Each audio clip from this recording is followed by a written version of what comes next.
Good morning. This is Crawl or No Crawl, and I am Carolyn Holzman. Today is August 10th. It is day 707 of the Indexation Research Project, and we are getting very close to the 2-year anniversary. And like I mentioned before, the research is having a baby, an indexer based on the very front door of Google itself. And I know that sounds dramatic, but it's true, and it's all based on this research. Secondly, the forensic SEO training enrollment is open. It'll be taught next month, September 7th, 14th, and the 21st. It's also being updated with information on a helpful content diagnostic, as well as the server log information and more technical diagnostics on why a site does certain things. You can check that out at forensicseotraining.com. The page has been updated with the details, specific dates, and a pay option. Now, I'm still a little down on the weeds and the volatility, so later on in this report, I'm going to show another way I'm looking to illustrate volatility for the same term. Now, I want to go back to Tuesday. I noticed here, now up until this point, indexing was literally within 24 hours, and that was it. So as you can see, Tuesday and Wednesday are a little different. And so consequently, I noted that on Tuesday, there was something that happened in Search Console. So I'm going to note weird things up here, and this is going to be the key over here.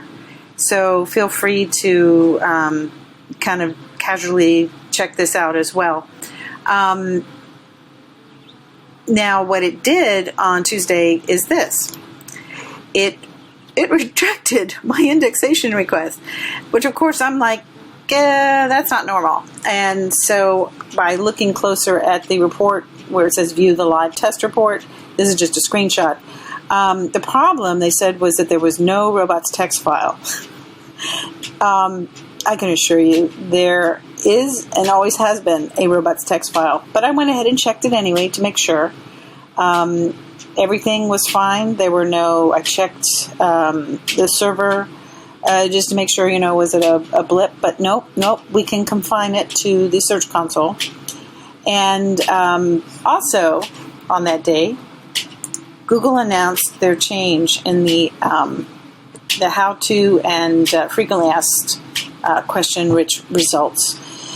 So they made a special note to say this is not an update, but they are changing how they are shown and where they are shown. And obviously, they want to make sure that, we understand what's going on, which they rarely do. And I'm sort of viewing this as a grace and favor that, for those of us that have clients, that the minute anything drops in Search Console, they want to convene the Grand Inquisition to find out what we did wrong. So anyway, basically they're going to be showing less of them, but where are they going to show less of them? And basically they've confirmed that they're only going to show these on desktop sites, and that they're not going to be for mobile user on mobile devices. So I find that interesting that they decided that people on mobile phones don't really want to know how to do things. But then maybe they haven't seen my search history. I've blocked it. I'm just kidding. So anyway, they're making us aware that people are going to see difference in their accounts. So if you've got clients and you want to get ahead of it, you might want to let them know of this, that, expect a few changes and it's going to be rolling out. But it is not an update, okay? So if your content drops, it's not an update. It's just this search display for rich snippets. They also confirmed in here that they index our mobile version of our site. And that is true. My test from 2020 confirmed that, yes, that is indeed what they do. I optimized a mobile set of files for domain that had a separate set of files for desktop. And by doing so, by more optimizing my mobile version of the site, it moved both the mobile and the desktop versions of the site in search results. Now, I know you're going to read it here, but I just want to come up with one more thing. Here we go. Note, there will be a small holdback experience, so some users may not see these changes right away. Holdback experiments. Nothing to do with the rollout. Experiments. So I'm going to keep that term handy. Then, let's see, I told you I was going to show you another way of looking at volatility. So let's go over here. All right, this is how I was doing it by hand. And I found another way that I think is going to illustrate it more plainly and more simply. So this is what you get when you run two separate Quora reports, and then you use a feature in Quora to compare them. Very illuminating. So as I had said before, up and down, no big deal, right? Up, 4, whatever. So as you get down, I just kind of want to see who really changed. So if you look here at Benjamin Franklin, they went up 26. Okay, let's just keep going up. Austin Plumbers. All right, so that's a internal page. That's good. So they benefited. Geez, Dr. Pipes. All right, so they benefited. Who did not? I'm looking. There we are. Drain Raider. Okay, so I may keep an eye on these two just for fun. But then I wanted to show you at the very end of the results. It tells you what left. So from this report to this report, these are the ones that dropped out. So looking at Ben Franklin, we know there was one page that went up. Okay, so this is for West Austin. As we all know, Google doesn't care. They can't possibly make a distinction between South Austin and West Austin in terms of keyword stuff. There's other ways they can do it, but that is not it. So they probably have some cannibalization going on there. Let's see what else. This guy. I'm curious. About that because I know Reliant is a different plumber in town. So anyway, I may keep an eye on these. And then what is this guy? Okay, Nolanville, Texas. So I'll have to find out where that is. Nolanville. I had mapped Nolan. So you guys are going with me on a trip here.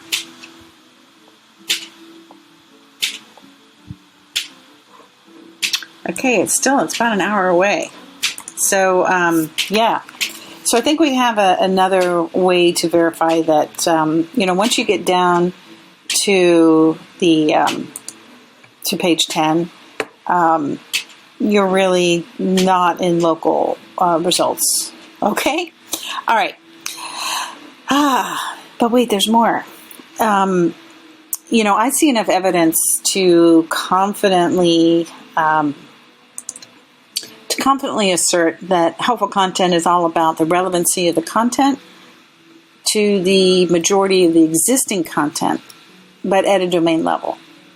So if that's got your brain going, understand, we've never really had a domain factor before. And that's what I think this is, so that if 90% of your content is on target and you come up with the new content, then I think it's going to have an easier time indexing than once helpful content. If they determine it's not topically relevant, you're going to find it showing in Search Console as indexed, but you will not be able to find it being served by its keywords. So here's what happened. Let's see, told you about that. Yes. So this popped up in Search Console this morning, and it asked me this question: are you currently viewing data for a news publisher website? Let's just take a look here. This is what they're asking us. Holy cow. So they may want to start training the helpful content system classifier based on our feedback. This only shows up in Search Console, and while Google has often asked feedback on a search result, I haven't seen this. And my second question is, why news in particular? So maybe they have to take the news sites out of the helpful content classifier, which is part of the helpful content system. I'm not making this up. You can find it in the Google Docs. But I'm thinking like, okay, if they have to take it out, why do they have to take it out? So I refer you to this handy-dandy Google search status dashboard that only came about after I started talking about crawling, indexing, serving, and they added ranking and then serving. Okay, fine, no issue. But look here, this happened back in June. Started June 21st and lasted for just a little bit over 3 weeks. So what if this is now how they're going to refine the system? So all the news sites, the big players, probably complained loudly enough. So Google has a list of those because who wouldn't? But then now it's like, who else is a news site? Specifically a news site. Think about it. A news site isn't really stuck on a particular topical content, right? It reports a lot of different things. Well, if the helpful content system is designed as a domain factor, a news site isn't going to go so well into the system unless it's more refined. If there's a way for the system to know either A, this is a news site, so don't run it, or that's what I'm thinking, okay? I mean, anybody else has other ideas that make sense and you can bring data, I would love to talk to you about this. But like I say, I'm making the case that all of these signs point to helpful content and the topical, the topical classification of sites, right? So we know all of these things are measured. You can measure the topical relevancy by math using Cora. So if we can do it with Cora, damn sure Google can do it with whatever their algorithm is in terms of determining what is the topic of a page. That's what they do. So if all things are measurable, it also explains why we were told if we got hit with a helpful content system to remove the content, but be advised it could take months before the system reclassified. So can I get an amen here? This is the type of information that when the indexer goes live, I'm going to pull these reports under that and make it exclusively available to monthly subscribers. And also to demonstrate the forensic SEO, it really is a diagnostic skill. If you're the least bit curious and have a client, or you are your own client, so this could create an ROI for you, make sure to head over to the forensic SEO training page. The link is in the description, or you can Google forensic SEO, and it's the second result. Look for American Way Media. Don't forget, check out Confessions of an SEO. New episodes launch every Friday, most Fridays, and they can be found anywhere you get podcasts. All right, that's it for today. Have a great rest of your day, and I will talk to you soon.